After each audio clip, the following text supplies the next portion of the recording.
کہ آپ کو نماز کا طریقہ آتا ہے، بہت آسان انداز میں مکمل نماز کا طریقہ احادیث کی روشنی میں بتانے لگا ہوں، توجہ کے ساتھ آپ نے سنا، اور اس کو اتنا شیئر کریں کہ اگر کسی کی آپ کی وجہ سے نماز درست ہو جاتی ہے، ساری زندگی وہ جو نماز ادا کرے گا اس کا ثواب آپ کو بھی ملے گا اور مجھے بھی ملے گا۔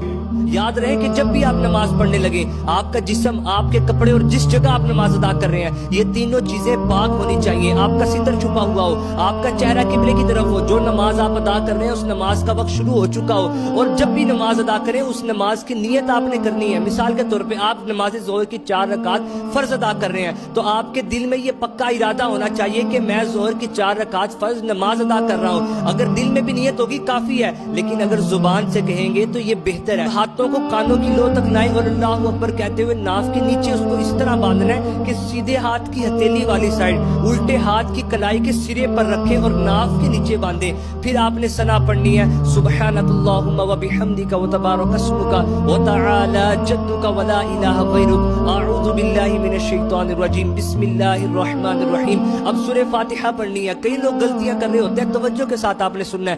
الحمدللہ رب العالمین الرحمن الرحیم مالک یوم الدین ایاک نعبد و ایاک نستعین اہدنا الصراط المستقیم صراط الذین انعمت علیہم غیر المغضوب علیہم ولا الضالین۔ پھر آہستہ آواز میں آمین کہنا ہے۔ پھر بسم اللہ الرحمن الرحیم پڑھ کر قرآن پاک کی کوئی سی 3 آیات یا کوئی چھوٹی سورت پڑھ لیں۔ بسم اللہ الرحمن الرحیم، قل هو اللہ احد اللہ الصمد لم یلد ولم یولد ولم یکن لہ کفوا احد۔ پھر رکوع میں چلے جائیں اور رکوع میں آپ کے دونوں ہاتھ آپ کے گھٹنوں پر ہونے چاہیے۔ پھر آپ نے 3 مرتبہ یہ تسبیح پڑھنی ہے، سبحان ربی العظیم۔ 3 مرتبہ پڑھنے کے بعد آپ سیدھے کھڑے ہو جائیں اور ہاتھوں کو چھوڑ دیں، اور پھر آپ نے اگر اکیلے نماز پڑھنے ہیں اللہم ربنا ولک الحمد، اس حالت کو کوما کہا جاتا ہے۔ پھر آپ سجدے میں چلے جائیں، اور بڑا اہم مسئلہ بیان کرنے لگا ہوں۔ جب سجدے میں جائیں پہلے اپنے دونوں گھٹنے رکھیں، پھر ہاتھ رکھیں، پھر ناک اور پیشانی کو رکھیں اور ناک کی ہڈی کو آپ نے جمانا ہے، اور سجدے کی حالت میں آپ کے پاؤں کی انگلیوں کا پیڈ